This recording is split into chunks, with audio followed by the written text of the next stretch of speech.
So, which teams are going to punch their way to the 2023 NFL playoffs? Which head coaches are most likely to get the pink slip after this Sunday? And which one of our fantasy players has rung in the new year with a league championship? We're going to answer the questions, and we'll try to answer more questions as we get you ready for the final week of the regular season, week 18, and in some cases, championship week for some fantasy players out there. We're going to cover all that from top to bottom tonight on Fantasy Football Fever, which starts right now.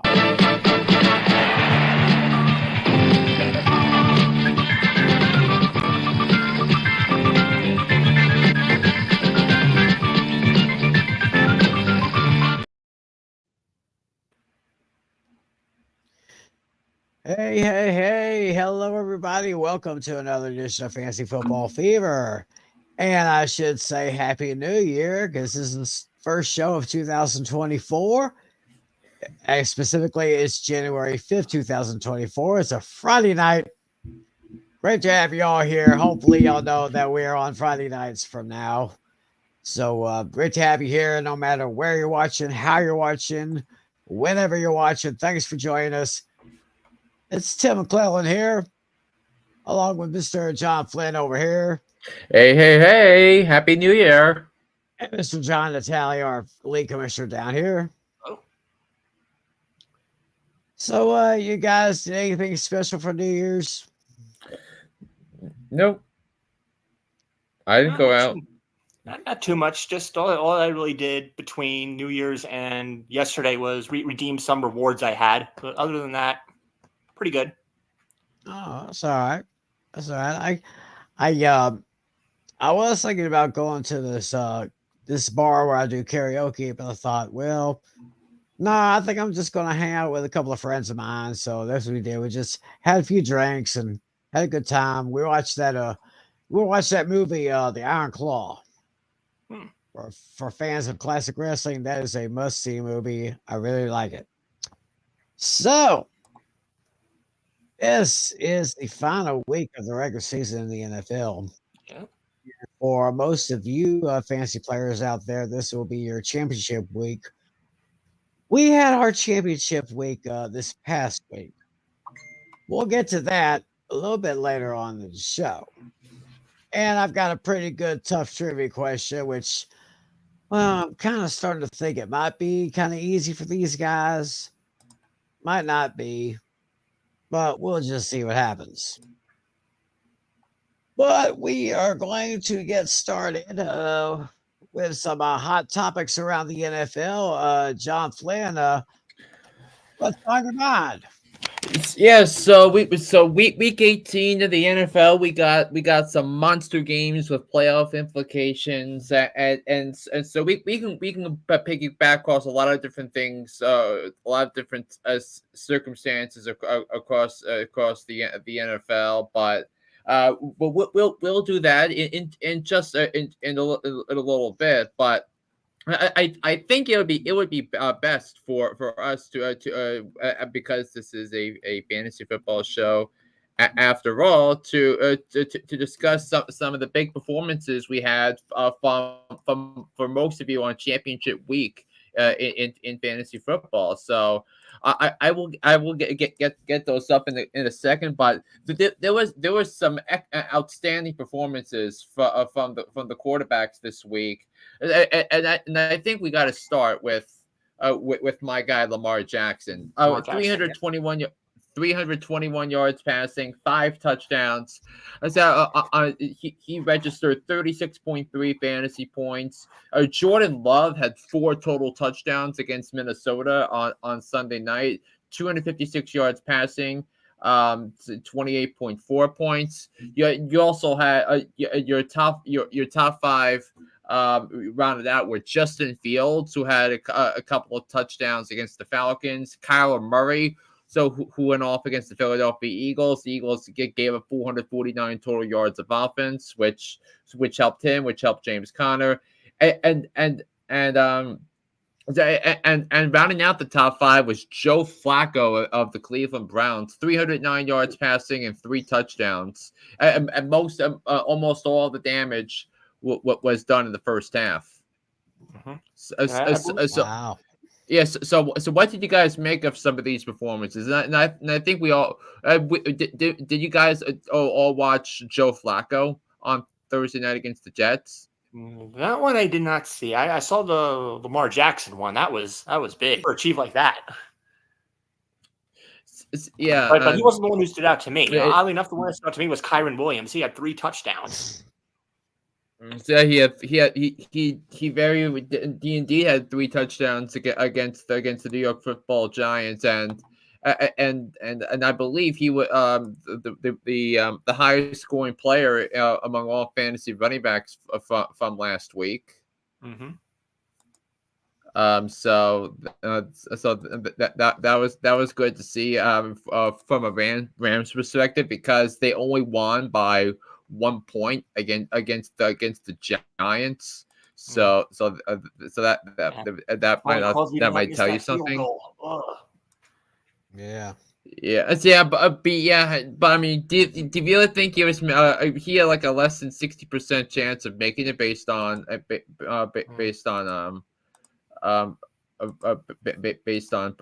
prior circumstances? So I thought he still had it in him. Maybe not. Maybe he might be. Maybe he's really done now. We'll see. I don't know. I mean, I didn't think. I mean, Joe, he did. I didn't think that Joe Flacco I mean, he would did have make such it. a big resurgence. That's Yeah, amazing. but I mean, it does help when you have a good offensive line. It does help when you have a good offensive line to protect him. Oh yeah. Oh yeah, absolutely, absolutely. And Lamar Jackson, fantasy stud pretty much all the way. I'd say so far. Yeah, Lamar Jackson really helped those Ravens lock up that number 1 seed in the AFC. So what we got coming up on the screen here? Yep. So these were the top running back performances for Week 17, Championship Week.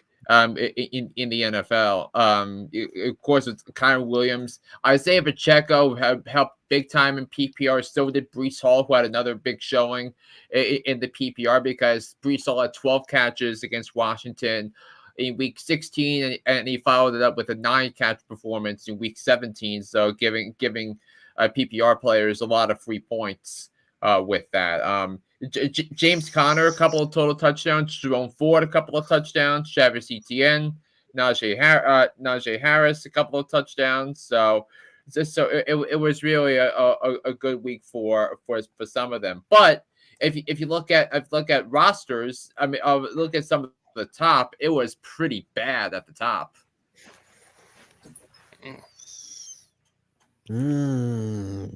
Saquon Barkley only getting 39 yards from 12 carries.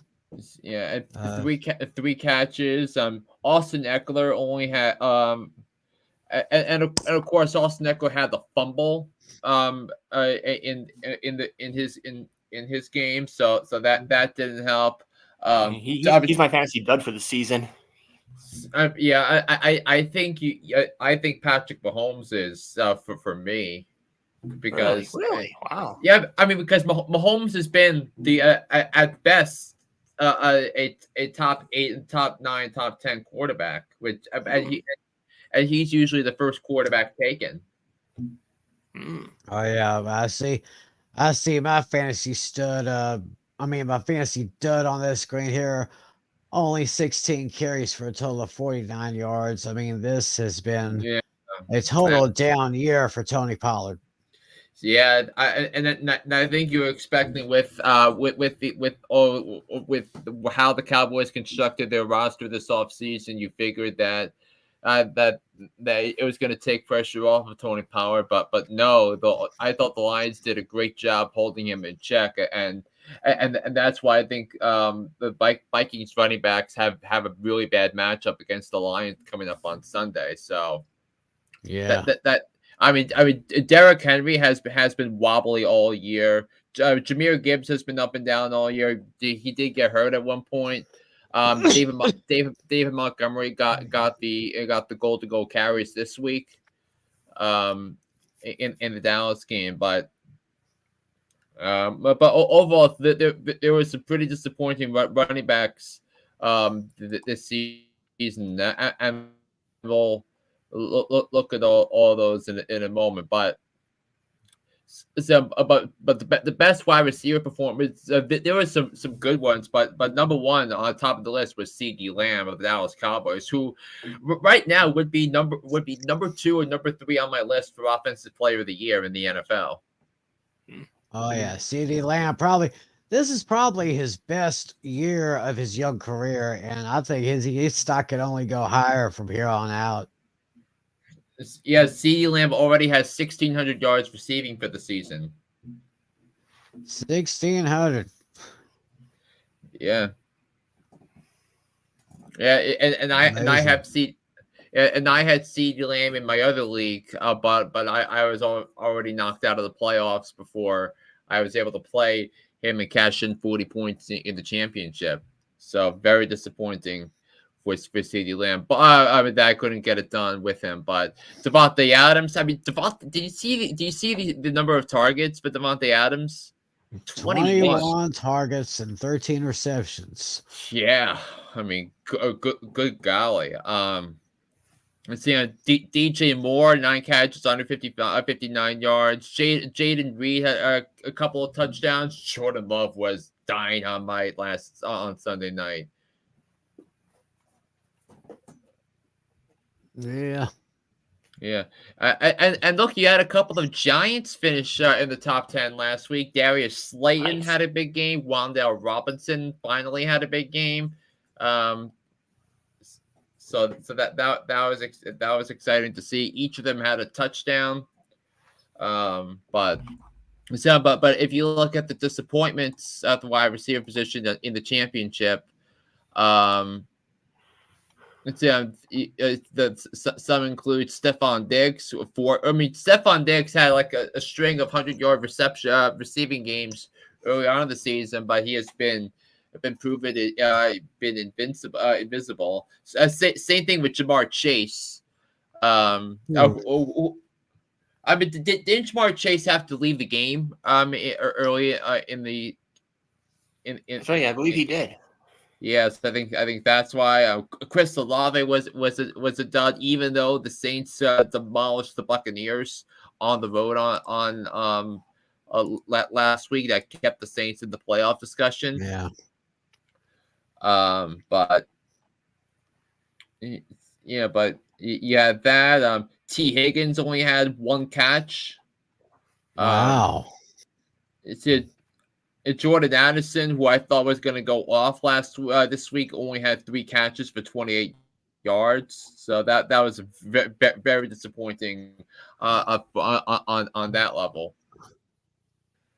But so as we look at the tight ends, Jawan Johnson, Isaiah Likely, and David Njoku has come alive of late. Travis Kelce disappointed. George Kittle George Kittle didn't have to do much. Really, that might be what I'll say for that. And Kyle Pitts is Kyle Pitts, and he turned into a double. But I think if you're looking at some playoffs MVPs, so we could look at the last 3 weeks, and you can look at David Njoku as the tight end MVP. Because he's averaged 20 points a game. Oh yeah. And you got Jawan Johnson, Trey McBride, Sam Laporta, but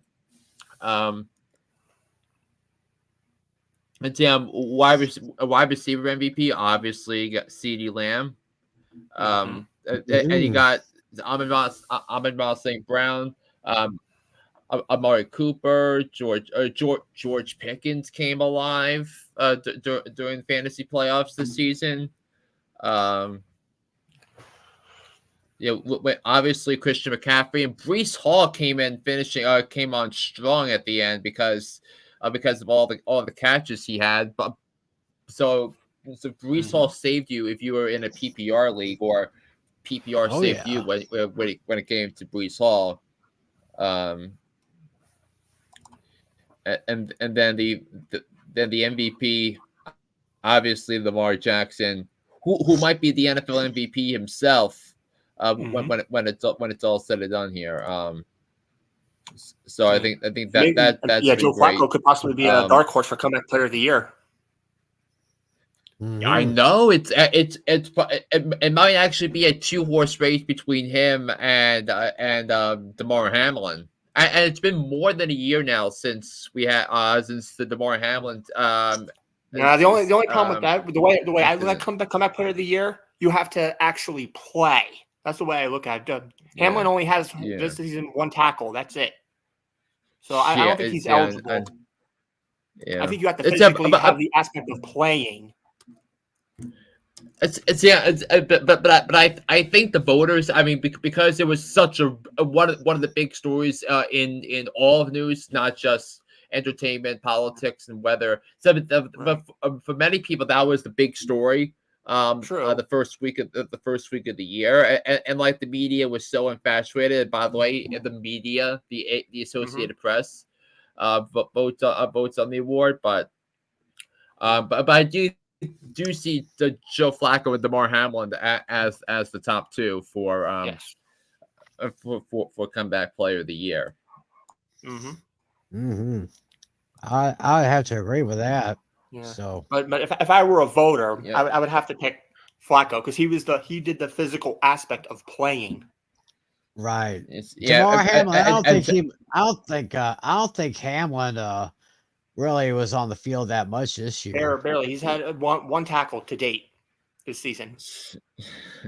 And that was I think 2 or 3 weeks ago. He came off the bench. He had, I think, a 4th quarter tackle. Wow. And look who's here, Tim. Well, what's up, guys? Look who's here. One of my fellow horsemen, Mr. LC Muscles himself. What's up, dudes? How you doing?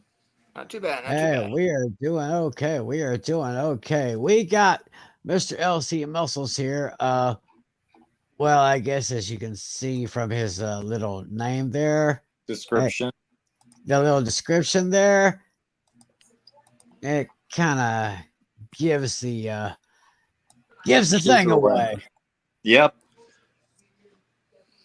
So yes, I did win fantasy football championship, man. I beat Beavis Spurs in the championship, and I took home another trophy. Unfortunately, I did not win my other league in Yahoo, but I did win my ESPN one. So I'm very happy to have 10 fantasy football championships. I'm a 10-time fantasy football champion. There you go. So I should mention that this week in my Yahoo league.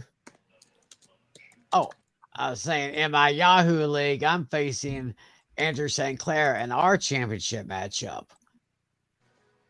Let's take a look at how well. Look at all them points up there. Oh, yeah, wow. and we were just talking about Lamar Jackson, and Lamar Jackson's performance put the icing on the cake on what was a tremendous season in fantasy for Lucas here. I had a really good draft, man, and I'm glad Lamar Jackson really showed out for me. Puka Nacua was a great pickup earlier in the year. I got him, and I literally did not regret it.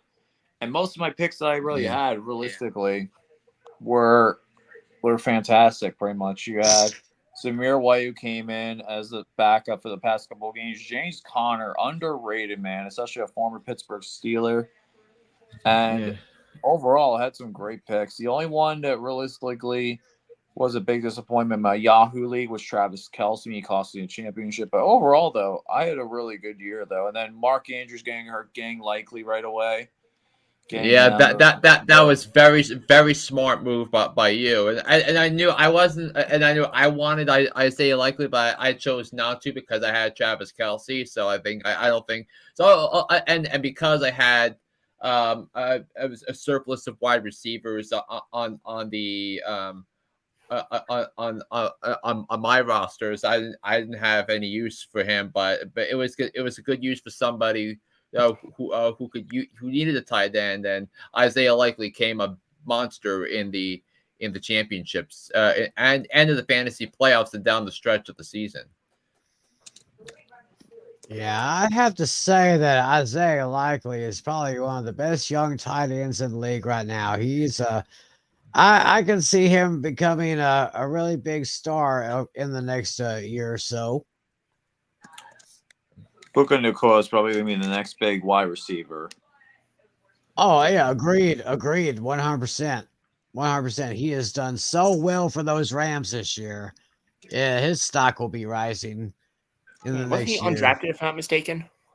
Sam, Nacua was a 5th round pick by the Rams, and last year, and the Rams had a 5th round pick last year too, and that pick was Kyren Williams. Oh, dude, so the 5th round has been really paying off for the Rams, and Kyren Williams, though, another really good pickup though on my other fantasy league, but still overall though, I think I had a really solid year, and I'm glad that Team America won the championship. Yeah, and I was excited that Nacua has success because I love Nacua coming out of Notre Dame. So because the college team I root for is Notre Dame, and Kyren Williams was so instrumental in getting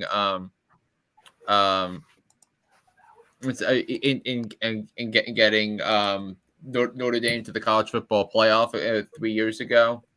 So yeah, I dominated the championship too. It was pretty much over by 1 o'clock. Like by 3 o'clock, the championship was over. It's crazy to think about how I locked it up, man. Yeah, in my other league, every single one of my matchups was decided after the 1 o'clock games, basically. Wow, amazing. No, those are the numbers that LC put up with his roster right there. The winning roster. Yeah, and I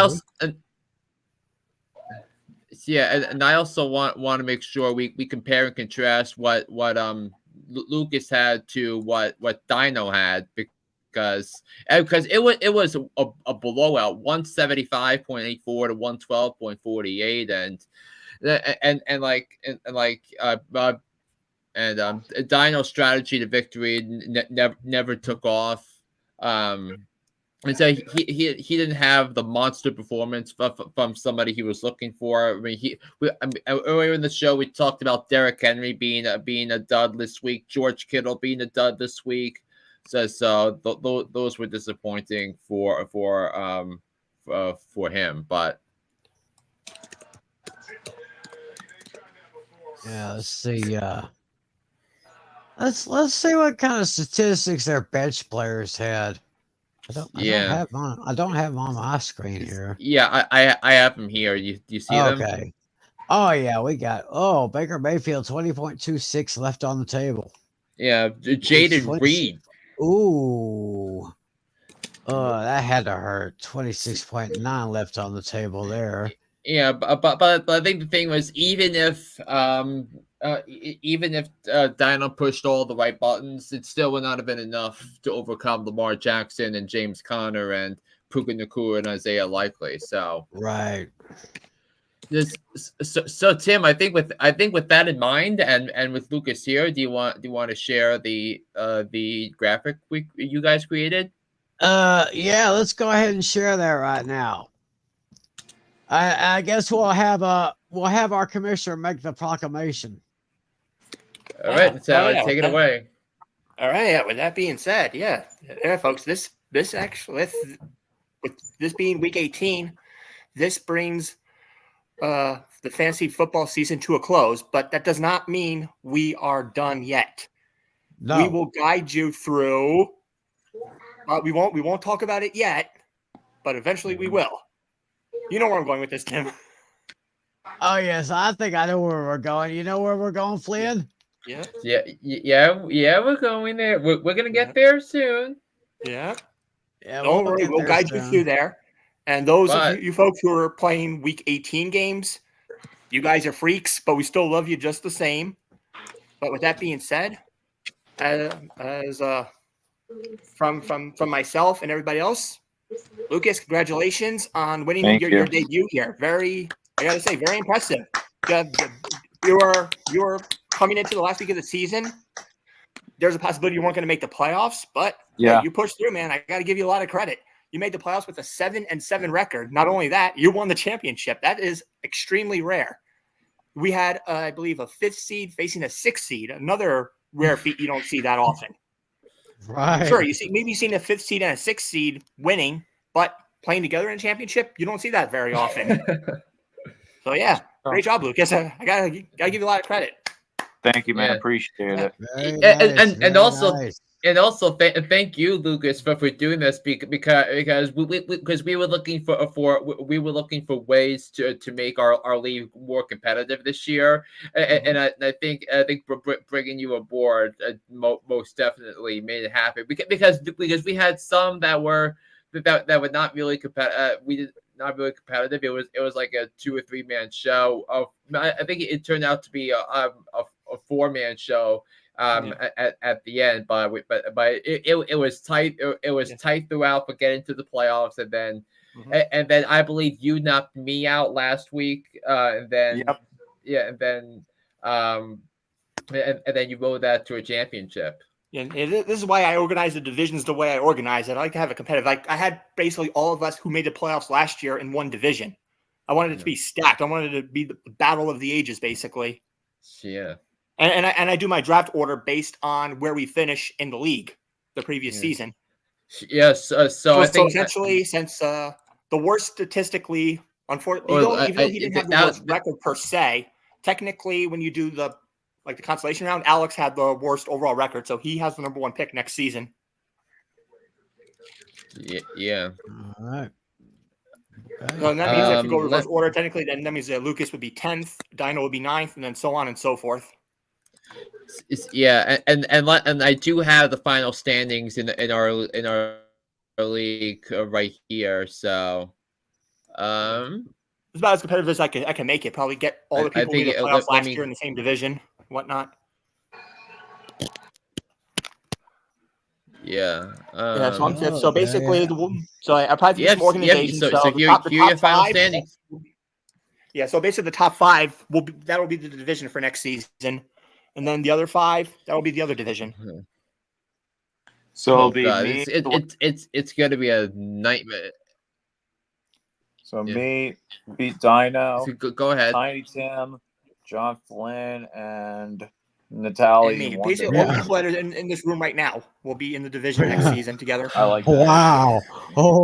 It's gonna be a nightmare next year for all of us. It looks like I'm frozen. I gotta switch to my phone. I'll be right back.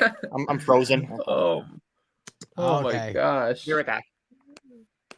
Okay. Oh, it's gonna be a nightmare. Oh my goodness. No. Wow. Oh man, Lord have mercy. Won't be easy, that's for sure. Yeah. I'm for it. Yeah, but that's cool. Yeah, but hey, since we have 6 teams in the in the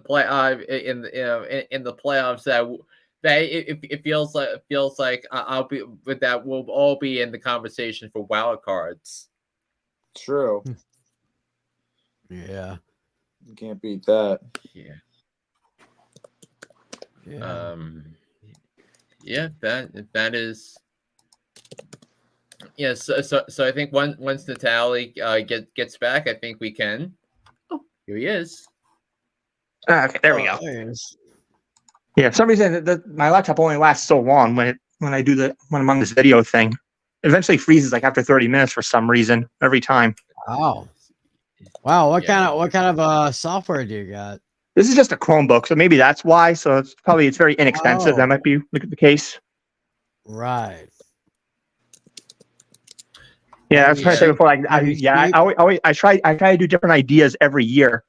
And that's something you don't see in the league. In these leagues typically a defensive player. I started that I think last year. Yeah. Yeah, my defensive player Zaire Franklin was really good for the. Yeah, he was a big back. Yeah. Yeah, I mean, I will admit this, but yeah, good thing the guys talked me out of it. I was very tempted to do a 2-quarterback league, but thankfully these 2 guys up there talked me out of it. I'm like, okay, never mind. You can't do 2-quarterback leagues, Natalie, especially with the nature of quarterback. I mean, this especially. Imagine if we did it this season with all the.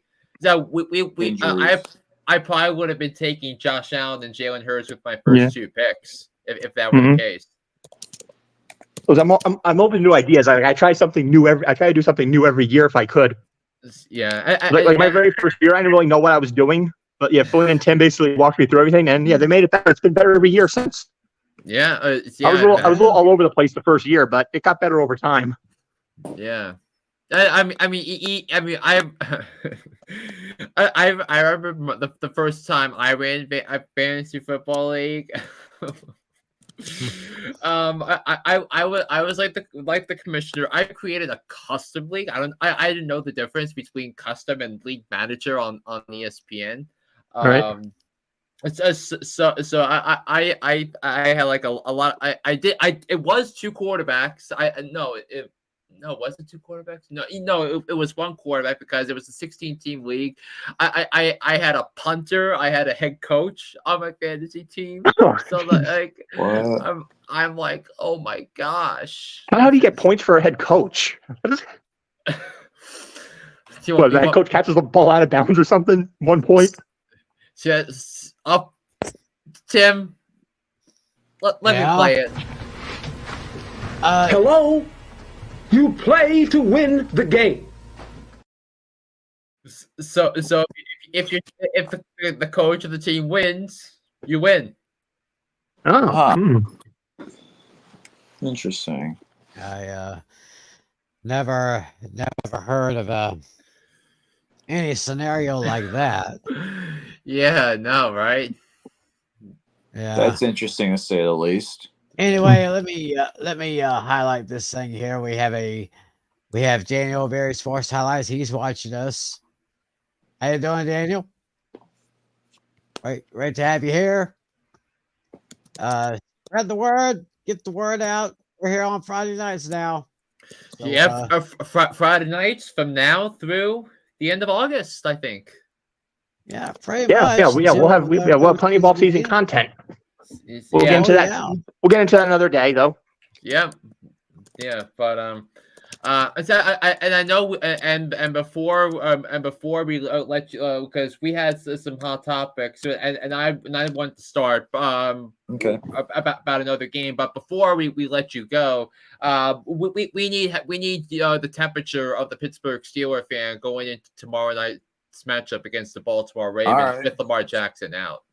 I gotcha. So the game tomorrow is going to be really interesting. To be honest, this is going to be a game where the Steelers really need to get their act together because we played in a similar situation in 2019 with Duck Hodges as our starting quarterback, and our offense just completely was a standstill to the Baltimore Ravens. This time, however, our offense is playing a lot better, and I feel like this overall, the Steelers do have a much better chance. We do have experience against Tyler Huntley, and I think we do have a much better shot than we did last time. I think the Steelers, at the end of the day, will get the job done. I think they are still a favorite. I think it's now 3 points, but in the end, I think the Steelers are pretty much going to try and get in the playoffs as much as they can. We're going to do what we can. If we end the playoffs, hey, that'll be awesome. If not, it is what it is. At the end of the day, we shouldn't beat the Cardinals and the Patriots, and we probably would have been higher than the Browns at the end of the day. That's how it is. It is what it is, but hey. At least the good thing is I'm hoping the Steelers can get the job done. I like to see the Steelers have a big game. I think the big key factor is you play smart, you run the ball down their throats, You let Najee have a great game. That's my big X factor in game. Just letting Najee have a phenomenal game, and I think you could definitely get the job done at the end of the day. Najee Harris ran over the Seattle Seahawks last week and was one of the top performers in fantasy football. But I do want to pop up the all the weird playoff scenarios because if the Steelers win, they're not guaranteed to make the playoffs. I mean, they that need is some true outside because help. Buffalo But wins. Buffalo wins and Jacksonville wins. We're out. Yeah.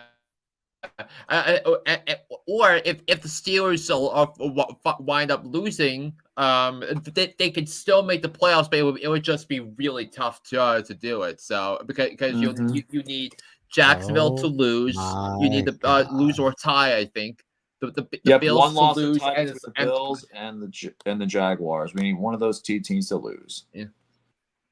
One of those two teams to lose. If you guys win, and also if you win and the Colts Texans game ends in a tie, you're in by the end of the night tomorrow night. Right. Wouldn't it be the most interesting thing? Wouldn't it be the craziest thing if the Colts and Texans tied tomorrow night? I don't see it, but that'd be hilarious. I totally agree with you because the three of us do have somebody winning that game, but yep, we do. It would have been shades of what happened 2 years ago when the Steelers needed the Chargers and Raiders not to tie, and the Raiders won at the last play of overtime. Yeah, I remember that. And then I remember that all too well, man, to be honest. I remember that all too well. And then the freaking Chargers blew it. Raiders won, and Brandon Staley's no longer the head coach. The head coach of the Chargers. Meanwhile, the Steelers still have Mike Tomlin. That was actually Big Ben's last playoff game as an NFL player, and that was bittersweet, man. His last game, I definitely shed a tear a little bit in that last game when Big Ben had to go on the road, his final ever game against Kansas City, going out swinging though, and he'll be in the Hall of Fame in the next 3 years. So it was a bittersweet moment. Then we got in. It was bittersweet seeing Big Ben play his last game though and trying his best out there. And we actually led the Chiefs at one point. So yeah, I do remember that before Mahomes did his thing, but exactly. Yes, so that was wild when you think about it. Look, so I think we're gonna let you rest up and get your voice ready for the game tomorrow night between the Steelers and the Ravens. Well deserved championship, my friend. Yes, take care. Yeah, hopefully you can join us for the playoff predictions next week. Yeah, I won't mind doing. We'd love to have you next week if you can make it. Yep. I'll see what I can do. All right, so bro. All right, guys, take it easy. See you guys later. Stay out sometimes. Him, I'll probably see you on Wednesday. All right. Yeah, for the Four Horsemen of Pick'ems. That's right, Four Horsemen, baby. I'm excited. Yeah. All right. Take it easy. Thank you for having me on. I'm glad to be your guys' champion. Have a good one, all right, guys. take care, Lucas. All right. Thanks, man. Yeah. So, and you will, and you as well. you will. Yeah, you will be listening to that on Wednesday night when we talk about playoffs. Don't talk about it. Playoffs. You kidding me? Playoffs. Yeah, that's right. That's right. Yeah. Oh, and speaking of the Horsemen, let's show them some love. Oh yeah, let's do that. Ready to hang with some fellas who know football? Let's ride. LC Muscles 28. I think they're the most overrated defense in the league. Steel Sermon. We did not trail for a single second. Tiny Tim. McCarthy is a bonehead. A Pistol 90. I'm going with my boys. Fins up, baby. Get ready for the Four Horsemen of Pick'ems. Every Wednesday night at 10 p.m. Eastern, 9 p.m. Central on YouTube.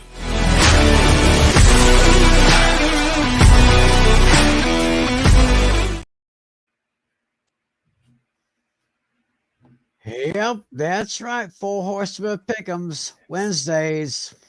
Yeah. So y'all check it out. Yeah. Yes. Besides that, besides that game, and I have a couple of games that I was interested in discussing. But what was one game in particular outside of, besides of course the Cowboys game that really sticks out to you, Tim, for this weekend? For this weekend or this past weekend? This upcoming weekend of games. This upcoming weekend, well, of course, Cowboys against Washington. Of course, it's a long-standing rivalry that goes all the way back to the mid-'60s. One game that sticks out for me has to be Detroit versus Minnesota. That's one game because I think it's going to be very close. I believe the Vikings will may cover the spread, but we'll talk about that here in a little bit. Yeah, I'm very interested to see how the Lions are going to play this after the controversial finish of their game against Dallas last week. Mm-hmm. They're going to come in mad. I mean, like when you watch the old cartoons and when cartoon characters get mad, you literally see fire coming off their heads. Yeah, that's exactly how it's going to be. Also, I would like to mention both of the matchups, the two matchups for the NFC South Division. Falcons and Saints, then Buccaneers and Panthers. Because if somehow, I think if somehow the Buccaneers get lose to the Panthers, then I think the winner of Atlanta and New Orleans will end up taking the division. Yeah. And that was a very, very weak division this year so far. Yeah, it looks like only one team in that division is gonna make the playoffs. So but if we somehow get the Bucs to lose and the Falcons to win, the Falcons will have the tiebreakers because of the head-to-head. The Falcons will be in the playoffs with the losing record. Wow, jeez. And the Cowboys and the Eagles will travel to Atlanta, most likely, or the loser of the NFC East travels to Atlanta for a wild card game next weekend. And of course, the Steelers and Ravens. Of course, I've said time and time again, every time I see those two teams get together, it is just one big showdown right there because they just hate each other. Yes, I mean, so back to Detroit, Minnesota. So if you're the Lions, how do you play this, knowing that Dallas? Let's say there's a better chance than not that Dallas beats Washington and the Cowboys are in the 2 seed, would wrap up the 2 seed because of the head-to-head, and the Lions will be locked into the 3 seed. But how do you play this if you're the Lions? It's like. Mm-hmm. So it's like you want to win, try the best chance possible, but then you don't want guys to get hurt. So do you play I anticipate the Lions resting their starters, but maybe they'll play one series. That's about it. See, but I think the thing though, I think because Dan Campbell is such a different coach compared to the rest of the league, like. Yeah, it is such a dilemma that coaches face in a situation like this for the regular season finale. Now, what the Rams are doing, because the Rams they're already in the playoffs, but they haven't have their seed determined because the six seeds down to them and the Packers, and they could be no worse than the 7 seeds, but the seed's not determined yet. Yet the Rams are sitting Matthew Stafford, they're sitting Kyrie Williams, they're sitting Cooper Kupp, and they're sitting Aaron Donald. So yeah, I'm definitely interested in seeing that. So Natalie, one game that we haven't talked about yet that you're very much interested in. It's seeing the result. Yeah, well, yeah, I got one that we didn't mention yet. One thing up to me, one of the oldest rivalries in sports, Bears and the Packers. Packers have the most simplest scenario: win and you're in. Otherwise, you got to worry about the Seahawks because the Seahawks could get in if they win, and the Seahawks are in, I believe, with a win and a Packers loss, if I'm not mistaken. Wow. Yeah, Hey, let me pull up. What's up, Johnster? Hey, good to see you. Let me pull up. Yeah, let me pull up Seattle.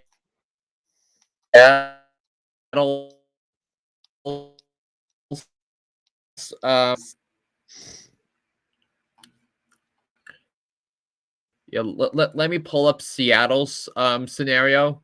So this is right here. Mm-hmm. Right. Yeah. So Seattle Yeah, win and a Green Bay loss to tie. Yeah, and I think there's a really yeah, big the win and the loss, storyline that's the most simplest thing. Yeah. So, but there is actually a lot of interesting things that are going to come out of this game. Because number one, because with the Packers, can you trust Jordan Love in a win and you're in scenario? Because he's been up and down. But also, what about the Chicago Bears? I think this is a seriously underrated story right now. What are the Bears going to do with Justin Fields and the just clinched number one draft pick? Because by virtue of the Panthers clinching the NFL's worst record, and by virtue of having their first round pick next year, so the Bears are going to select first as of now in the upcoming draft, and there is a pretty good prospect out of Southern California who might be enticing for the Bears at one. So do you keep Justin Fields? Do you trade Justin Fields and make room for the quarterback? It seems like Johnson's got an opinion on that one. Let me highlight that. Let me highlight the right one. He says Fields probably stay in. Bears take Harrison Jr. first overall. Yeah, I disagree with that, but it's because when you trade, if you trade Justin Fields, that'll reset the rookie quarterback contract, and then you can actually bring in some pieces in free agency, whether it's on the offensive line, whether it's strengthening an already improving defense, or acquire another receiver to pair up with DJ Moore. So I think the Chicago Bears are going to be enter this offseason with a lot of leverage. So how are they going to use it? That remains to be seen. So I personally would trade Justin Fields. What do you guys say? That's a tough one. That really is a tough one right now. Yeah. I don't know. I think he's had a really decent season, all things considered. The losing season is not his fault. No, not really. Yeah, but this was something I shared on if I could get this up I'll get a graphic up in about a minute or two on this, so you can pull with me while I'm figuring that out. The two of you can answer this question. Oh, Jay has this question. Who do I start, Derek Carr or Tyrod Taylor for? Oh, he's in a league championship, and he's wanting to know if he should start Carr or Taylor. Well, if I'm not mistaken, Taylor is starting against the Chickens. Philadelphia Eagles. Oh, yeah. And Derek I'm personally leaning towards Derek Carr because the Eagles' defense is pretty strong. I mean, granted, I do think the Giants are gonna. Granted, I think the Giants are gonna cover the spread here, but that's a tough one. Have you seen the Eagles' defense the last month, Natalie? Have you not been watching those Chickens? Have you not seen the fact that they've lost 4 of their last yeah, Come on, Natalie. I don't know if the. Come on, Natalie. You're better than this. Yeah, but the Giants' offense hasn't been. Giants' offense hasn't been that great. That's the only thing. That's the only thing that worries me. I mean, they moved the ball up and down the field against the Rams last week. I mean, they had close to 400 yards of total offense. for the first time since week 2. And then on the left side, you're going to have Derek Carr starting against the Broncos defense. Derek Carr does what team does he play for, Tim? No, he doesn't. What? Not with the Raiders too. Plays for the wait a Saints. minute. He plays for the Saints. Oh yeah. So the Saints are going up against the Falcons. So yeah. So why was I thinking Derek Carr for the Raiders? Yeah. That's a totally different thing here. I think Johnster has an answer here. Let's highlight that statement here. It says Tyrod Taylor. He brought the Giants back into the game in Philly. Now it's in MetLife. Tyrod Taylor is the proper choice. Yeah, I would totally pick Tyrod too because of all the issues right now with the Philadelphia Eagles defense. Yeah, it is so amazing. I mean, the Philadelphia Eagles came into this league defending division champions, 10-1 after the first 11 games, and now they have lost 4 of their last 5. It's just mind-boggling. I hope you guys are right because I'm just skeptical about it because the Giants can never get the monkey off their back and beating the Eagles. They haven't beat the Eagles since 2016. They just can't get that monkey off their back. Well, they beat the Eagles in 2020. They beat the Eagles in 2021 they did. I could have sworn the Giants' last win against the Eagles was 2016. Nope. Or am I thinking of the Cowboys? I mean, well, the Cowboys have been good. You think the Cowboys have been the you probably you're probably thinking the. Are you sure the Giants beat the Eagles in 2020? Yeah, week 10. Well, look I don't remember that. Now. I could have sworn the Giants' last win against Philly was 2016. Oh, also another reason for you. Oh, here's a strong statement here. Hiring Matt Patricia is a fireable offense for Howie Roseman, in my opinion.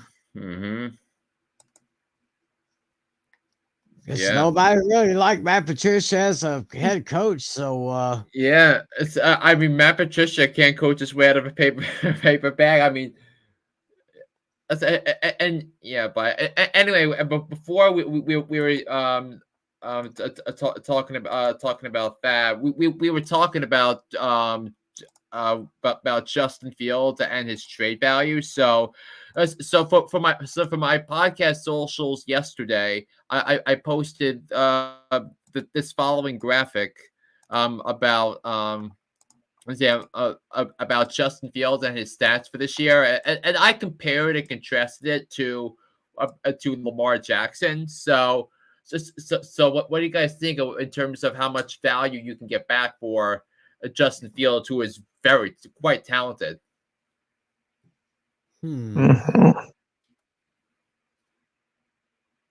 He played 12 games, 201.2 passing yards, 16 passing touchdowns to only 9 interceptions. QBR 46.3, rushing yards 630, 4 rushing touchdowns. Okay, if Fields is traded, then and I mean, mind you, Justin Fields. I mean, a little similar at the wide receiver position for both these teams. Although Baltimore got significantly better with Odell Beckham Jr. and Zay Flowers and the emergence of Isaiah Likely, but my point that I made both on the podcast yesterday and the one I'm about to make now, you can get some significant assets in exchange for Justin Fields, and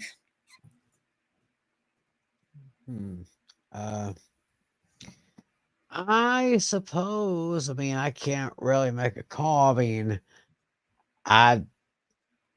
on one hand, say give him another chance, give him another year in Chicago. On the other hand, maybe let him explore his options. Yeah, but that's about a big story when you're looking at the Chicago Bears and the Green Bay Packers, and also how about the Packers? I mean, the fact that we're in this situation where the Packers will be in the playoffs if they win their last regular season game, I think is crazy because I was someone who believed Jordan Love couldn't play, but he looked confident. He looked tough. He made all the big throws against Minnesota. So it's going to be two teams that have been playing that have been playing solid football down the stretch, especially when you look at the Chicago Bears and what they were able to do. So I think it's going to be very interesting who comes out of that game. Now, the games I was interested in looking at when we talked, I mean, we looked at the Texans and Colts earlier, but I think about as it pertained to the Steelers. But the Texans and the Colts were two teams that nobody saw playing for a playoff spot in Week 18. And I mean, I was not as surprised about the Houston Texans as you know, Natalia, as you know, Tim. I was all aboard the Houston Texans bandwagon at the start of the season, and they already have 9 wins. But what a job they've done. But also, one other game that we haven't discussed yet that I think needs to be discussed: the Buffalo Bills and the Miami Dolphins on Sunday night. Yes, the game of the week. In my personal opinion, the game of the week. So yes. Yeah, and the thing with two things. Number one, have you seen the injury report for the Miami Dolphins this week? I don't think I have. I mean, oh my gosh! I mean, I wish we could pull it up because Tyreek Hill, Jalen Waddle, Devon Achane, Raheem Mostert, they're all banged up. Bradley Chubb tore his ACL last week. Wow. Miami's left guard is on the injury report as well, and so there are like 20 different players on the injury report for the Dolphins. So they're going to be all banged up headed into Sunday's game. So which leads us to the Bills, a Bills team that I picked preseason to play on Championship Sunday. But when you look at all the talent on that roster, how much pressure do you think is on the Bills? Because I feel like there's going to be a lot of pressure on Buffalo this week. Oh yeah, absolutely. I can imagine with the way that the Bills held down the top spot in the AFC for quite some time, and then Josh Allen starts having his problems with throwing those interceptions, having those turnovers, and having to listen to Mike Greenberg keep saying that this criticism of Josh Allen is foul, it is not fair. And then in the last couple of weeks, the Bills start winning again, and they have a chance to win their division. I mean, it's crazy. And for the Dolphins to have their star players banged up, that might make a difference. Yeah. Yeah, and also the winner. Johnson's got a point. Are y'all familiar with the Madden curse? Yeah. Made the cover. Wow. Yeah, and he had a pretty kind of a low season, so. I mean, to his standards, but with the Bills team pretty much in full force. Listen, no excuses for the Buffalo Bills. No excuses. Right. There's no excuses for the Bills. And the crazy thing is, the winner of this game is going to win the division and be the 2 seed, and have multiple playoff games being played at their stadium. So, lot at stake, and will the Bills might have already clinched a playoff spot if they Yeah, we'll pull up that scenario. We could see it. We can see their elimination scenarios too. They might clinch a playoff spot with a they might have already clinched a playoff spot by the time they play on Sunday night. But I think it's worth noting here the the Bills scenarios here, because I think it should be noted, especially for this one. So, yeah, here we go. So the Bills are if the Steelers lose, the Jags lose, or the Colts Texans game ends in a tie, the Bills will already be in the playoffs before they play. But if they win the AFC East and they pick up the number 2 seed. So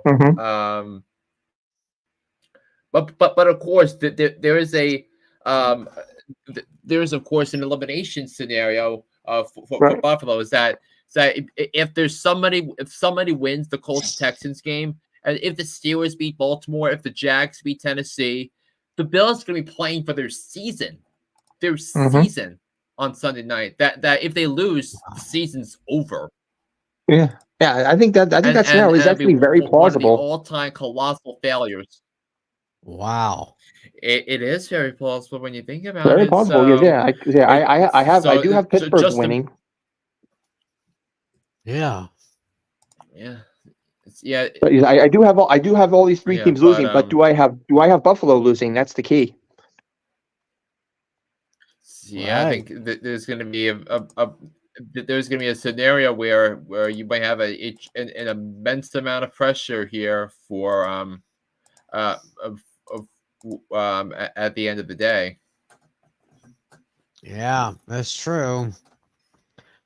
Well, anyway, I see you by the little snippet up there in the corner there. It is time once again for Tim's Stuff Trivia. My question this week may not be that tough. It might be. I mean, I won't be surprised if one of you guys get it, and I won't be surprised if any of y'all out there will get it. But anyway, here is this week's trivia question. Now, as we know, talking about the Detroit Lions, they won their first division title since 1993. Of course, that was before the realignment of the teams. They won the Central Division back in 93. So basically, the question is, who was the Lions starting quarterback in the 93 year? There you go. Who was the starting quarterback for the 1993 Detroit Lions? I forgot his name. That is something y'all have to consider.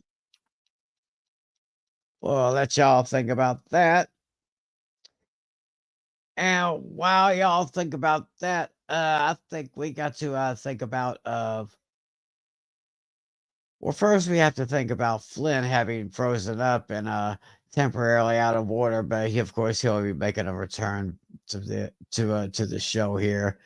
Yeah. So once again, the question: who was the starting quarterback for the 93 Detroit Lions the last time they won the division? So and the name's on the tip of my tongue. I just can't pull it out. I know the name sounds very familiar. Okay, well, we'll just go. But yeah, if there's any viewers watching, feel free to put it in the comments. I think we have a guest from a Johnster, Rodney Pete. Rodney Pete, that's his answer. See if anyone else watching wants to throw out an answer. That name does sound very familiar. So. Yeah, I mean, it sounds familiar. That is, if you're if you're ever really a fan of any TV show which featured his wife Holly Robinson, Pete. They got married. I think. Yeah, I read that Rodney and Holly got married back in 95. Oh wow. Yeah, I think that was the year after. I think that was the year around the time when Rodney Pete was playing for the Cowboys.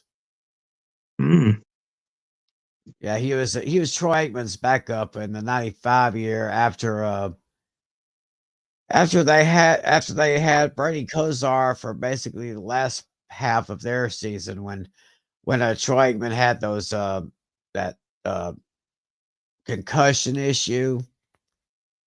I think it was against. I want to say it was against the Giants in the early part of the season, and Aikman went down with an injury, and the backup at that time was Jason Garrett.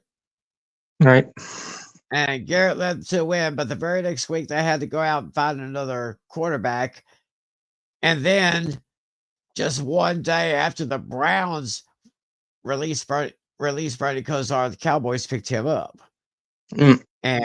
And he only played for the rest of that season before leaving Dallas and going to Miami.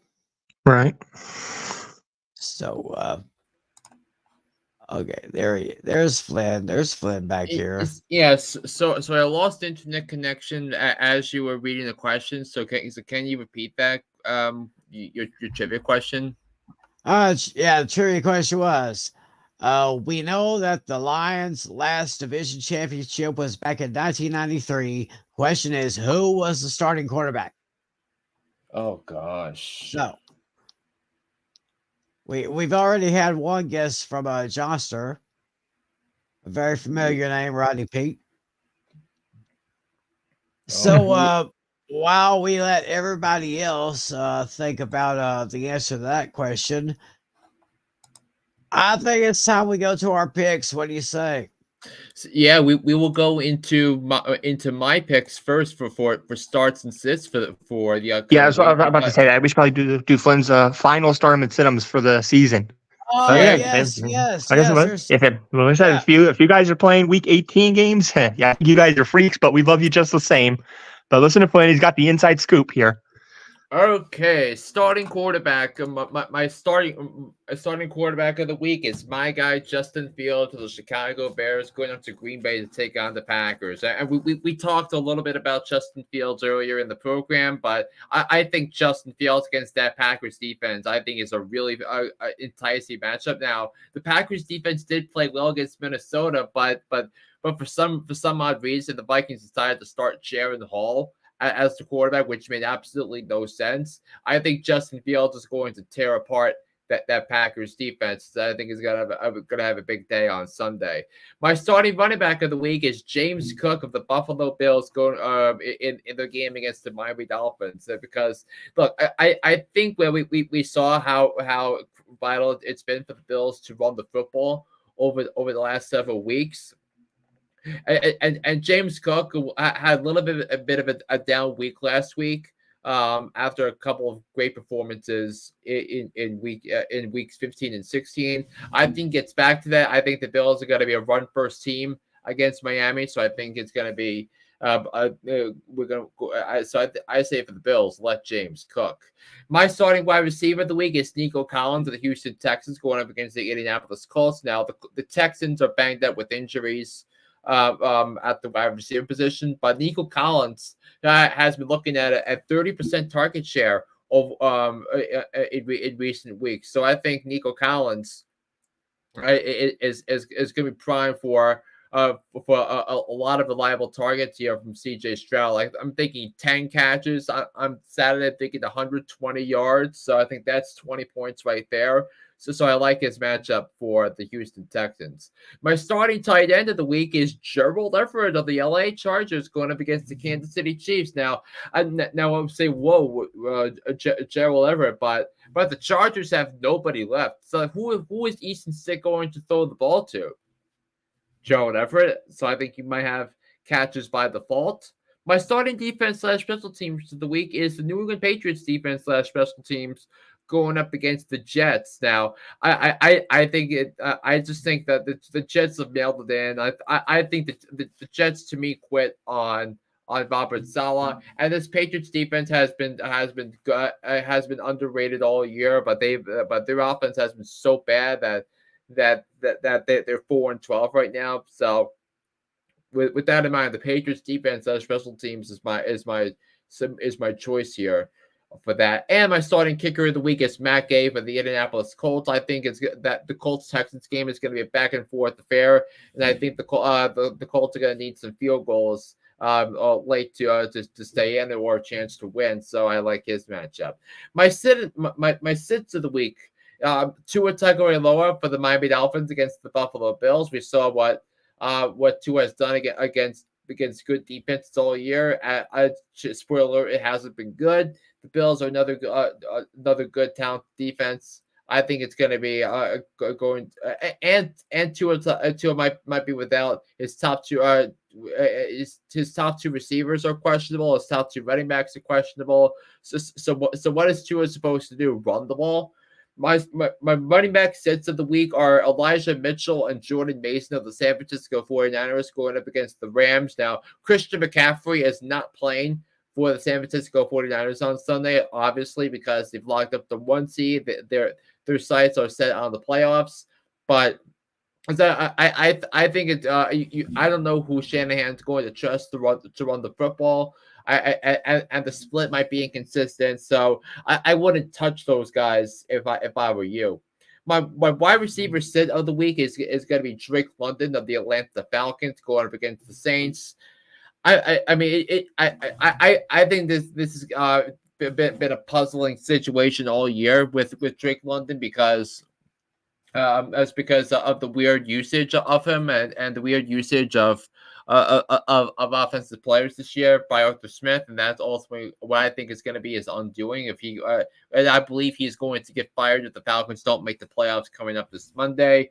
My tight end set is Tyler Conklin of the Jets going up against the Patriots. I guess the Patriots have been shutting down tight ends all year. I don't think it's going to be any exception this week. My defense set of the week is going to be the Green Bay Packers defense. It'll be poetic if it's the Packers defense that keeps the team out of the postseason. But they are going up against an improving Bears team that's run the football a lot, and they pounded the football on the ground against the Falcons last week. I think against the Falcons defense that did give that went into last week as the number 2 defense against the run and against running backs in fantasy land. But Khalil Herbert, who was my sitting running back of the week, had 124 yards rushing on 18 carries. So what's that? And my starting kicker, my kicker set of the week is Dustin Hopkins of the Cleveland Browns going up against the Cincinnati Bengals. I don't know what to make of this game, honestly, for Cleveland with Jeff Driscoll starting at quarterback. So I think that's a matchup I definitely want to avoid.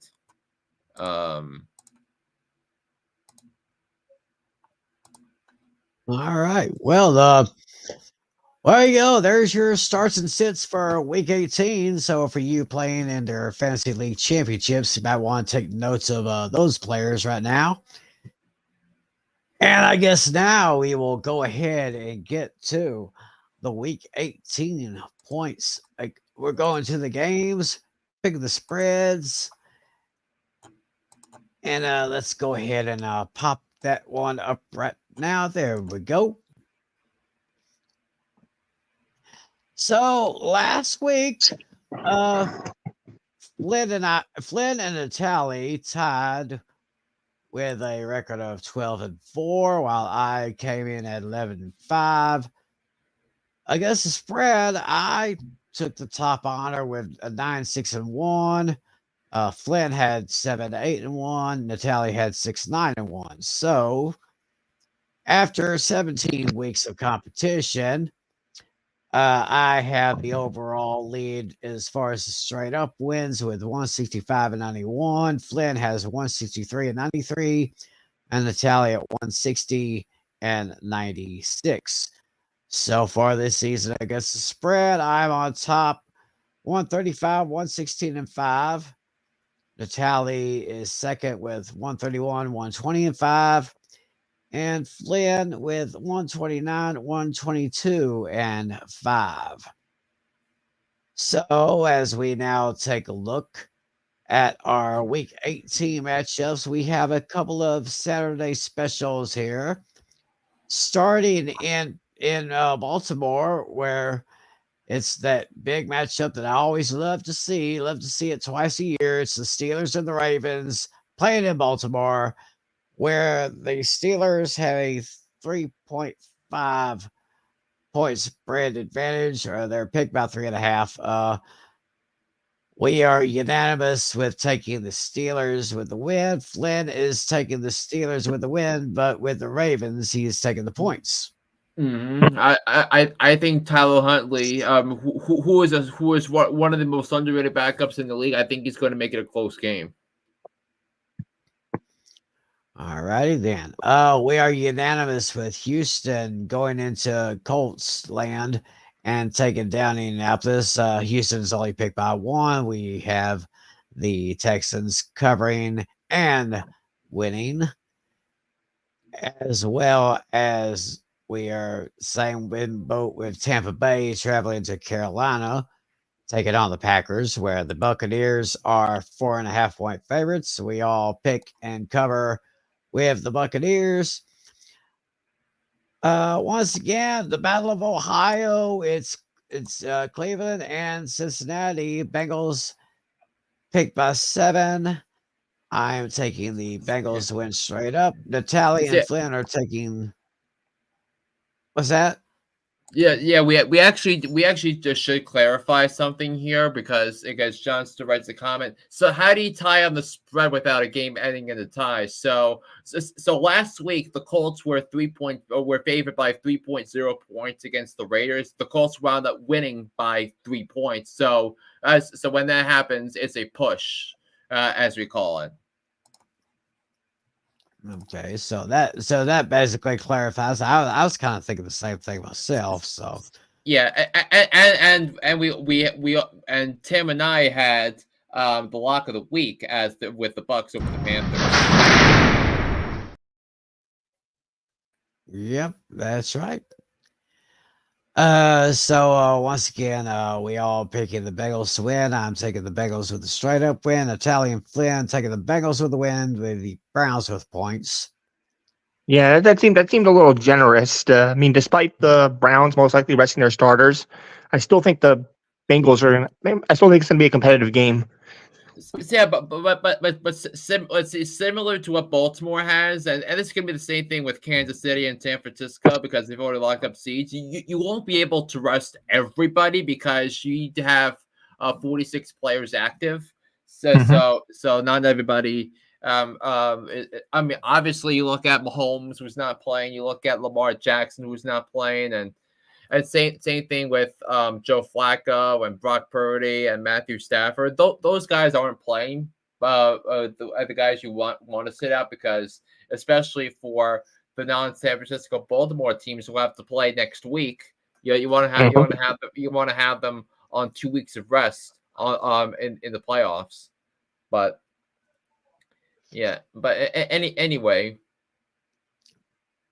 Yeah, that's going to be a competitive game as well as the Vikings going into Detroit taking on the Lions. Lions picked by 3.5. We all say that the Lions will win. I have the Lions covering, but I have the Vikings covering, but I've got Detroit with the win there. That's my point spread game of the week right there, by the way. Mm-hmm. And we have the Jets and the Patriots. Patriots are 1.5 point favorites.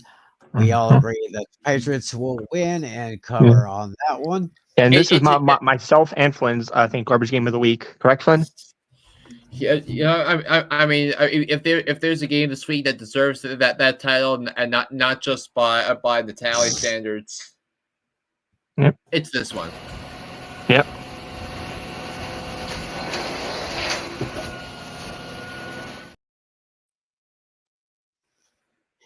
Then we have the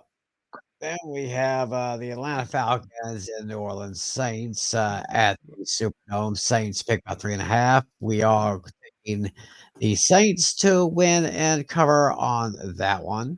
Yeah, we are also unanimous on the Jaguars taking down the Tennessee Titans. Now, I wanted the spread to be a little bit higher than 3.5 so I could grab the points with the Titans because I think Mike Vrabel is going to have his guys play hard.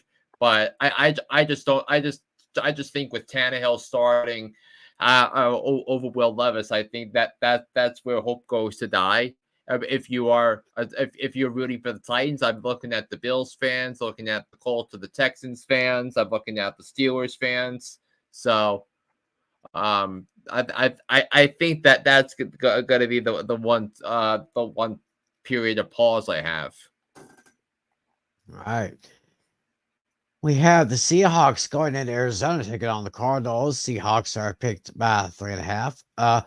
Natalia and I are taking the Seahawks to win and cover. Meanwhile, I believe, if I'm not mistaken, from what I see here, it's 3. It's 3, not 3.5. Oh yeah, 3. But I think I see Flynn having this one as his upset special. Yeah. I mean, I'm not going to play it because it's a half point shy, but I am picking the Arizona Cardinals to win because look, Seattle's defense has been atrocious, and Kyler Murray has been playing some really good football down the stretch. So I think the Cardinals are going to find a way to win that game, and look, I think the Seahawks the Seahawks have had a lot of trouble running the football all year. And when Lucas earlier in the show talked about James Conner and what his problem and his strengths, he ran for 125 yards against Philly last week. I think he might have a similar boat this week. So I think the Cardinals are going to go into this offseason with some momentum. Mm-hmm. Then we have a renewal of the longest rivalry in NFL history. It's the Bears and the Packers at the frozen tundra, with the Packers 3.5, 3-point favorites. Natalia and I are taking the Packers.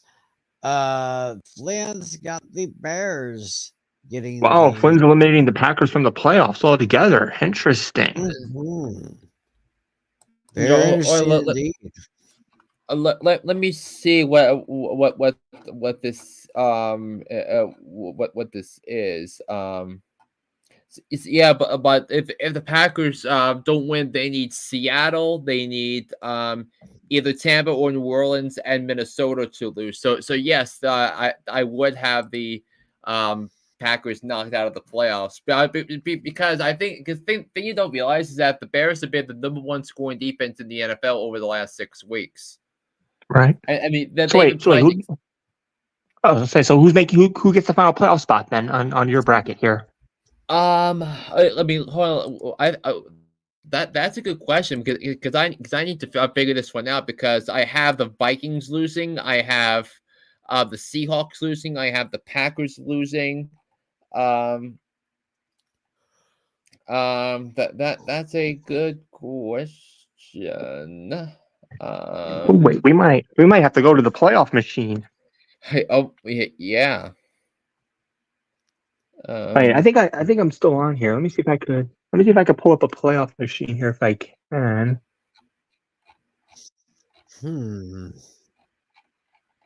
Oh, here we go. All right, I got the playoff machine. Hold on, let me try something here. All right, Flynn, rattle off your picks. That way I could mark these down. You got the Steelers. You have the Texans. This is just NFC we're talking about. Right. Yeah, I know that. I got to rattle off. I have to pick every game here. That way I could. That way the machine pops up. Oh yeah. I got to do this first. Okay. Yeah, Tampa. You have the Buck. Okay, after Tampa, you have the Browns or the Bengals. Or you have the Bengals. Let's see. You have the Lions. You have the Patriots. You have the Saints. Okay, you have the Jaguars. You have the Cardinals. You have the Bears. Okay, you have the Chiefs. You have the Raiders. You have the Eagles. Love the Raiders minus 2.5 this week. Okay, you got the Niners, the Commanders, and the Bills. Okay, so let's see. Okay, it's the Saints. You get the Saints in the final playoff spot. Oh, all right. So, okay, so let's review Flynn's bracket. So Flynn's bracket, obviously, you got the number 1 seed, the 49ers. That's obvious. So Flynn's number 2 seed is the Cowboys playing the Saints. Flynn's 3rd seed is the Lions playing the Rams, and his 4th seed is the Bucks facing the Eagles. And then on Then on your AFC side, you have the Bills playing the Texans, the Chiefs playing the Dolphins, and the Jaguars playing the Browns. Yes. So I want you to do something for a second. Change the Tampa win to a Tampa loss and see what comes up. Okay, That's Tampa win. All right, so change it to the Panthers. Then you're saying, let's see. Yeah, that puts Green Bay in. Mm-hmm. Yeah, Green Bay will make it in that scenario. Uh-huh. All right. So, did you wish to change your pick to the Panthers then, or no? No, or is this just an experiment?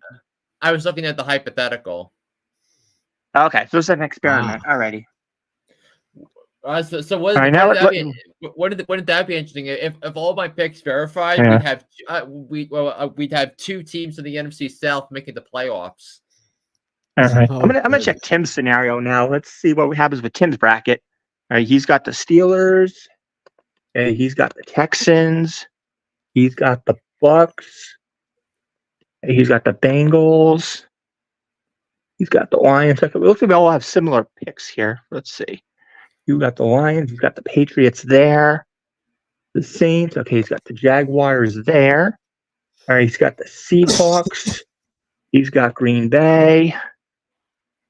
KC. The Broncos. The Eagles. Okay, that's already clicked. The Rams. Cowboys. And Dolphins. All right, so with Tim's bracket, we have the Cowboys playing the Bucks. Oh, sorry, Bucks playing the Packers. Excuse me. Lions playing the Rams. Lions playing the Rams. The Bucks playing the Eagles. So that would be a heck of a matchup with the Rams and the Lions. Well, with Matthew Stafford's first game in Detroit being the first home playoff game for the Lions in 30 years. That's gonna be bad. Oh, here's an interesting one. The AFC, Tim would have the Dolphins playing the Steelers. and then the other, and everything else here is the same. The Chiefs playing the Texans and the Jaguars playing the Browns. All right, now I'm gonna go to mine. Let's see. Okay, I have the Steelers, I have the Texans, I have the Bucks, I have the Bengals. Okay, I have the Lions. Tim, wouldn't it be something if we got Steelers Dolphins in the first round with 4 horsemen? Oh my goodness! Oh my goodness! Okay, and then I got the Packers. Wait, are my picks exactly the same as Tim's? I'm just reviewing here. I think we only have one that's different, right? So you have 2 differences. Natalia, you got Buffalo, and you got the Chargers. Oh, right. Let's see. I don't think that changes anything though, really that much. Buffalo, and then I gotta change one here to Chargers. I mean the Bills, because the winner of the Bills Dolphins game gets the 2 seed, and we're disagreeing on that. Yeah. Okay, yeah, we have a slight difference with the AFC. So my AFC would be the Bills against the Texans. So the NFC remains the same. Huh? It's saying that you would have the Steelers in if the Bills lost. Oh no, I have the Bills winning. I did mine. Yeah. Mine is Bills versus Texans. Yeah.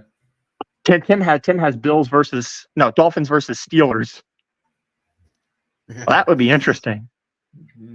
But other than that, we're all in agreement about the Jaguars facing the Browns for the most part. That's the part we're all the same on. We're all basically the same on the Bucks playing the Eagles, and we're all basically the same on the Lions playing the Rams. Yeah. We just have some slight differences with the 2 and the 7, basically. Yeah, and then for the most part, and then what do you say that I'd have Dolphins Chiefs in the first round? Tyreek Hill's actual return to Arrowhead, because it was supposed to be this season, but because that game was in Germany instead of. Yeah.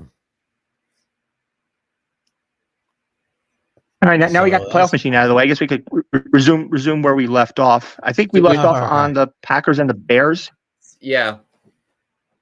Yeah, but listen, I think the Bears have been playing better. I think they have the quarterback advantage in this game, and I think they have the defense advantage in this game. So I think the Bears are going to go to Lambeau Field and knock off the Packers and essentially them out of the playoffs.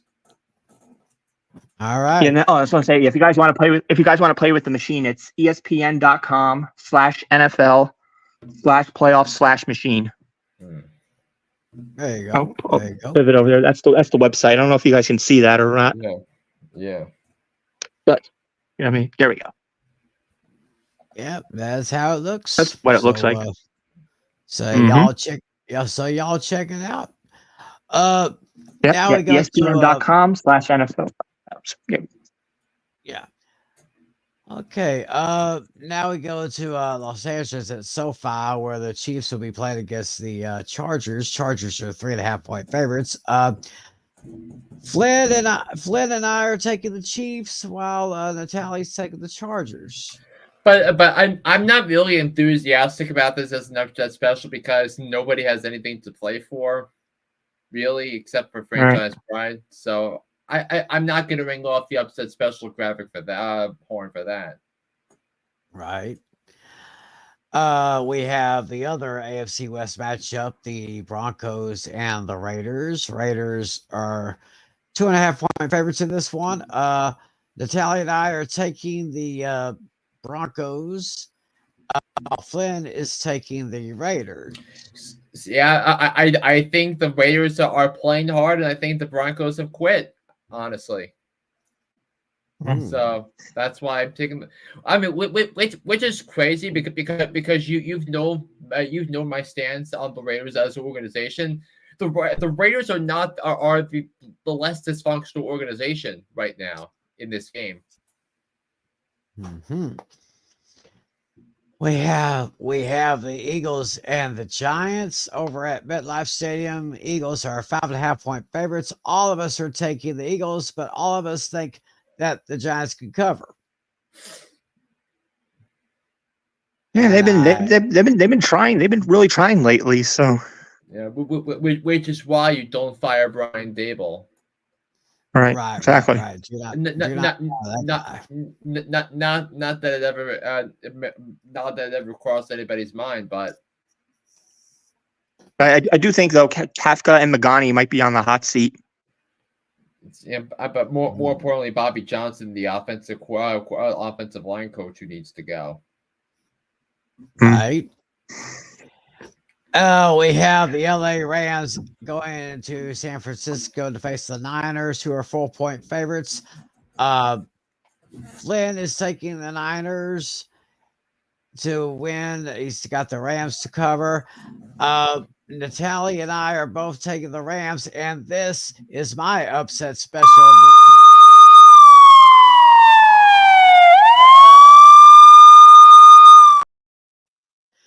Basically, because of the aforementioned fact that the Niners are basically going to be starting pretty much the majority of their starters. They don't have anything to lose in this one. They don't have anything more to gain. They got the number 1 seed wrapped up in the NFC. So I'm just going to give the benefit of the doubt to the Rams on this one. Carson Wentz against Sam Darnold is going to be the matchup in that game. Probably the most interesting matchup I've seen of quarterbacks in recent memory. And remember in the 2016 draft, the Rams, Jeff Fisher took Jared Goff over Carson Wentz. In that draft, and Carson Wentz was on track to win league MVP before he tore his ACL in a game against the Rams the following season. Yeah, but I mean, it still feels it's been so many years since the Rams had Jeff Fisher ruining everything. Jeff Fisher, like Stan Kroenke wasn't awake for many years. All right. Oh, we have my matchup here. One of the oldest rivalries, Dallas and Washington. In DC, the Cowboys are 14-point favorites in this one. Flynn has Dallas Cowboys winning and covering, while Natalie and I have the Cowboys winning, but the Commanders covering. I think Washington. Yeah, I thought the 13 was a little aggressive. Just slightly, in my opinion. So yeah, but I mean, Washington is the worst defense in the league, and you got Dak Prescott and CeeDee Lamb and Mike McCarthy and playing for a division title. Yeah, that's true. And then finally, the final game of the regular season. This is basically the game of the week. Yeah, game 272 of 272. Oh yeah. And this is basically the AFC Eastern Division Championship game. The Buffalo Bills at the Miami Dolphins over at Hard Rock Stadium. Buffalo comes in 2.5-point favorites. Flynn and Natalie are taking the Bills, and I am going with the Dolphins here. Even though the Dolphins are kind of banged up a little bit, I'm a little bit concerned. Is Josh Allen going to have one of those games again? Who knows? We'll just have to see what happens. With that pick, Tim eliminates the Buffalo Bills from playoff contention. Yeah, I mean, if all of Tim's picks verify, the Bills would be out. But all right. Mm-hmm.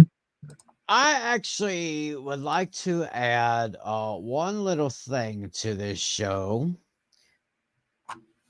Monday night. Alrighty. We have the college football playoff championship game. Number 1 Michigan against number 2 Washington. I'm just going to see how you guys think about that particular matchup. I'm just curious. I have not seen a spread for this game, but it's Michigan. I think it's Michigan by 4.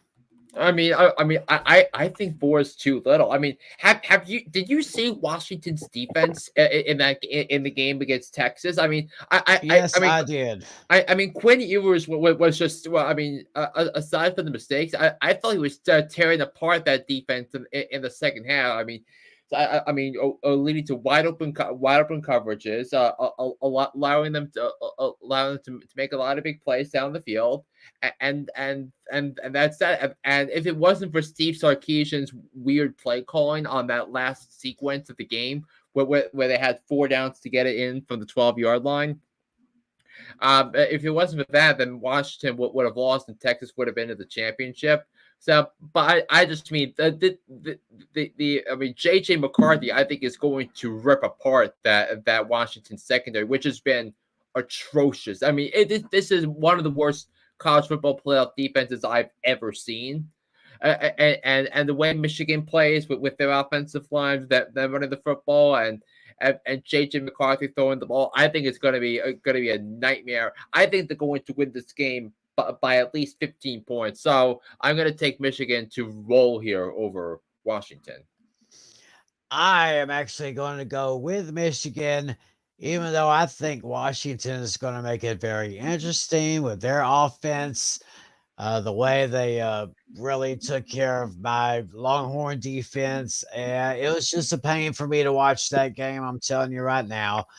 But Michigan is going to take it in the end. I think they will take it by 4 points. I'm taking the Wolverines over the Huskies, 28-24. Go blue. Yeah. And also my score should be, I must note, 41-21 is my pick. Interesting. Now, Natalie, you're not really that much into college football. And not really, but the funny thing is, I tried out the College Bowl pick'ems just for the heck of it, just for fun. And oddly enough, you know what my record was? I actually did okay. 28-14. Not bad. Not bad at Huh. all. And this is coming from someone who knows absolutely nothing. I just had some silly logic. I just picked the logo that I like best, and it seemed to work. Yeah. I started 9-0. So, what was the logo you liked the most? I'm interested in this. I'm not sure. Like what's logo? What the look of the logo that I like the best? Let me see. I picked the one that had like the flashy. I picked the ones with flashy colors and logos that I recognized. Yeah. But my biggest whiff though, I think it was picking Syracuse. That was my big whiff. I mean, luckily for Syracuse, they got Colin. They upgraded a quarterback with Colin McCord. But one of them I had a really tough time with because it was it was the Rutgers and Miami game. I grew up in both places, so it was hard for me to pick on that one. I lived in both New Jersey and Florida. I actually have a Hurricanes hat. Oh. Yep. You. Yeah. Yep. But I ended up picking Miami that game. That one was wrong. Yeah, I mean, Rutgers is different when Greg Schiano's the coach. Yeah. So I'm going with Michigan. I gotta go with my boys here. So. Yeah, but I guess So he just went with the ones with the best. But yeah, I'm going to stick with what I picked in the college bracket when I set up. I'm just going to stick with Michigan. I'm just going to wing it. I'm going to go. I think it's going to be a very close game. I'm just going to go 38-36. 38-36 Michigan over Washington. So we'll just see what happens. Yeah, I have a high scoring game actually on this one. That's I've seen bits and pieces. Like I don't follow it religiously to know names. I just took a look just for fun because I had nothing better to do. I know you would be interested to know that Arch Manning might be the starting quarterback for Texas next year. Cooper Manning's son.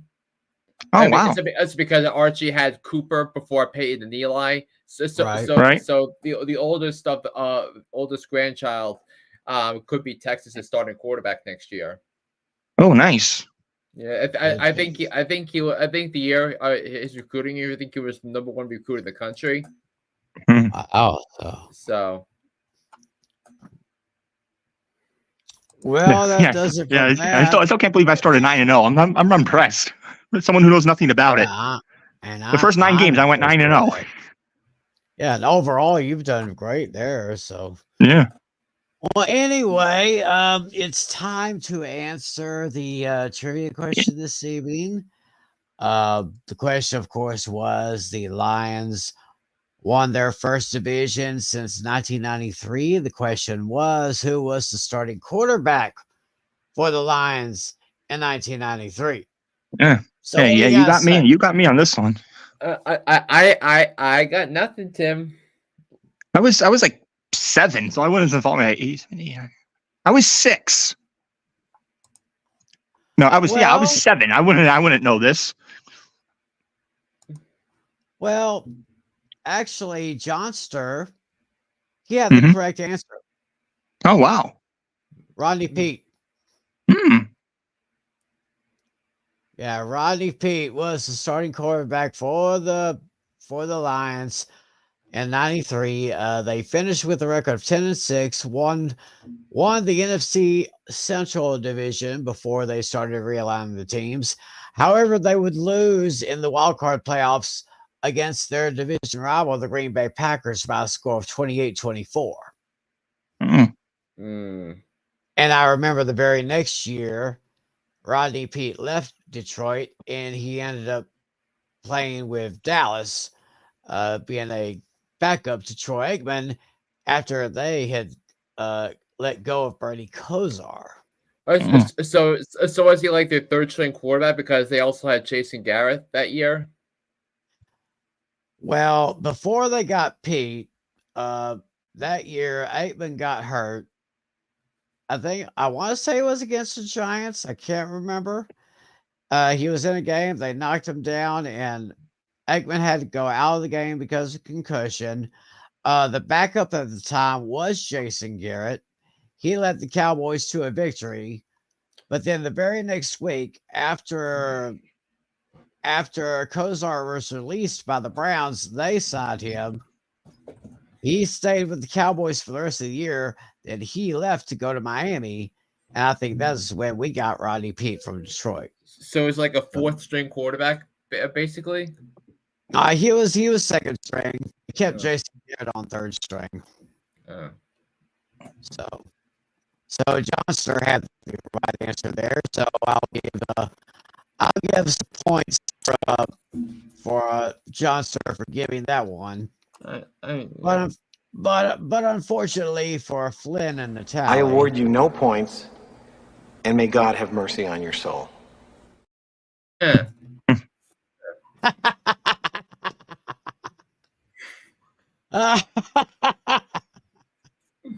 I love that line. I love that movie. I love that line, Wolf. But anyway, I think now we have some unfinished business. I think we gotta reveal the results from all of the games. What's that? The third place match, the consolation rounds. Yeah, that's why we yeah, we'll just. I guess we could just do a quick rundown of that. Yep. Yeah. Already presented the champion of our league. Sure, we could go there at the end too, in case the viewers missed the beginning part. We'll just do the.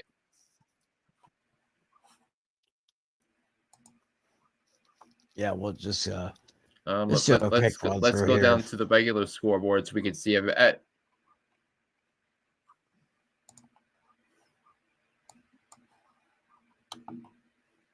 Okay, there we go here. So as mentioned, Lucas beat Dino by a score of 175.84 to 112.48. The winner's consolation ladder, I got the victory over Mr. Flynn, 144.78 to 129.66.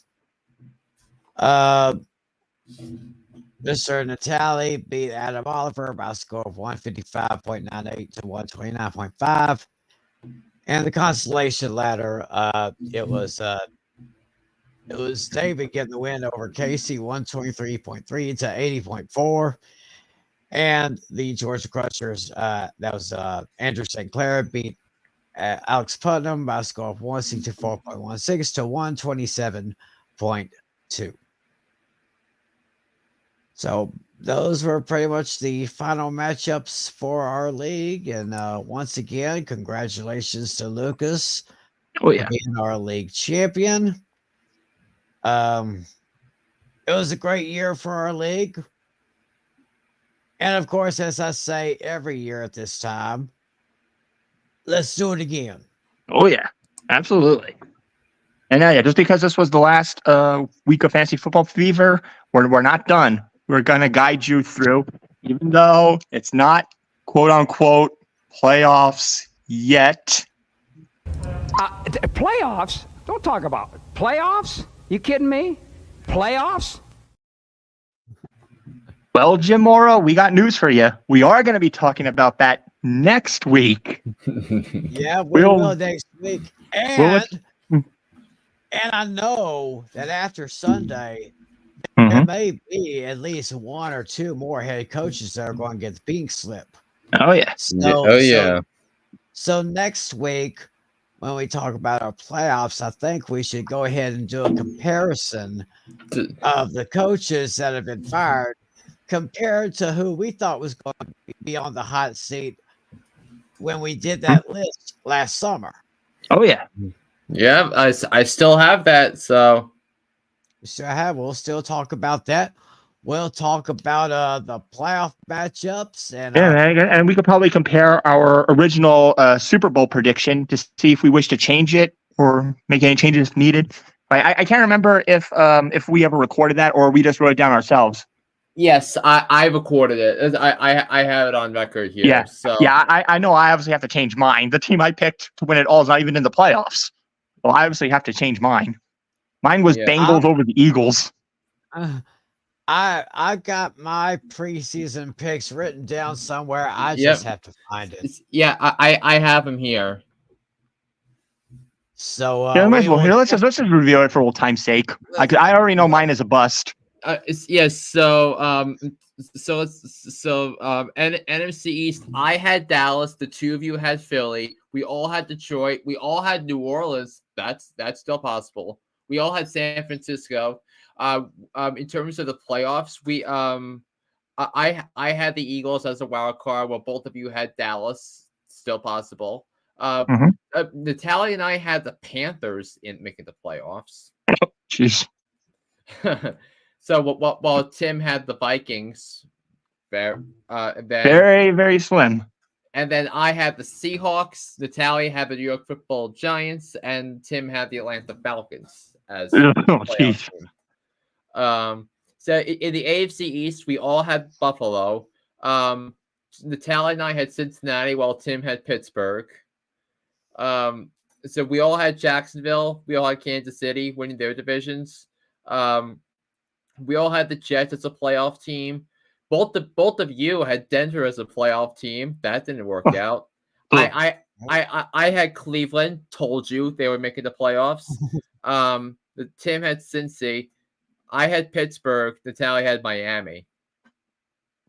And none of us took the Baltimore Ravens. Wow. Playoffs. Wow. And they were the best team in the league this year. So a championship Sunday. I had San Francisco over Dallas. Tim had the opposite, while Natalia had Philadelphia over San Francisco. In the AFC championship. So we I know Tim and I both have the Chiefs over the Buffalo Bills. And then the one thing I don't have is who you had Cincinnati beating on Championship Sunday. What, mine? Yeah. I might have written the Bills. I don't remember. I'm not sure if I still have my paper, my notes. But wait a minute. Let me. I'm gonna see if I have. I'm gonna see if I still recorded that. I don't remember if I did. Let me see. Meanwhile, on the Super Bowl, I had the Chiefs over the 49ers. Tim had the Cowboys over the Chiefs, while Natalia had Cincinnati over those filthy chickens. Okay, yeah, actually, I don't have my notes on that. Yeah. Actually, wait. Oh, wait, hold on.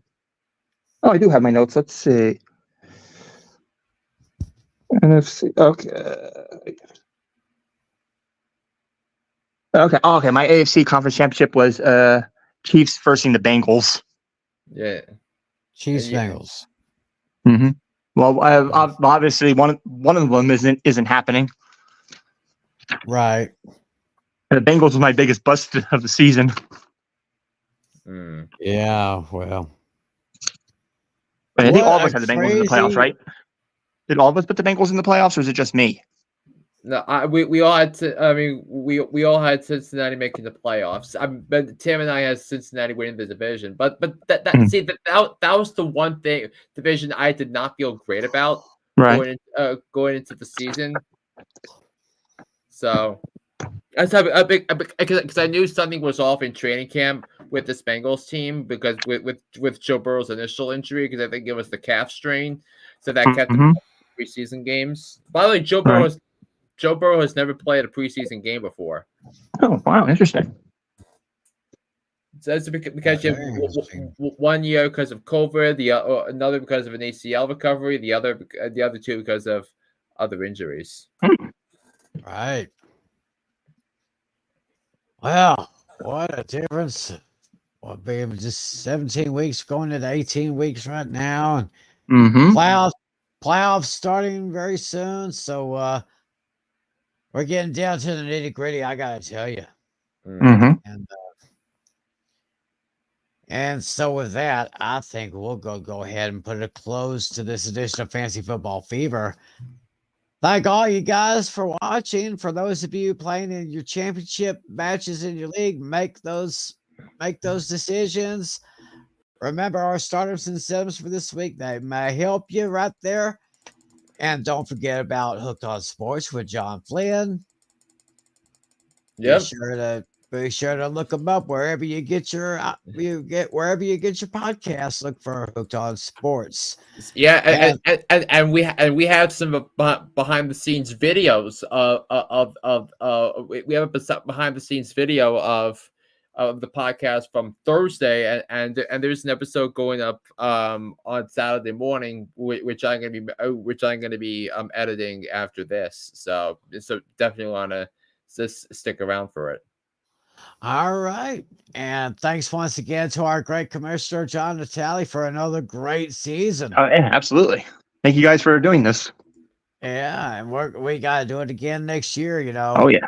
Yeah, I love this, but like we said, we will be back here next Friday night.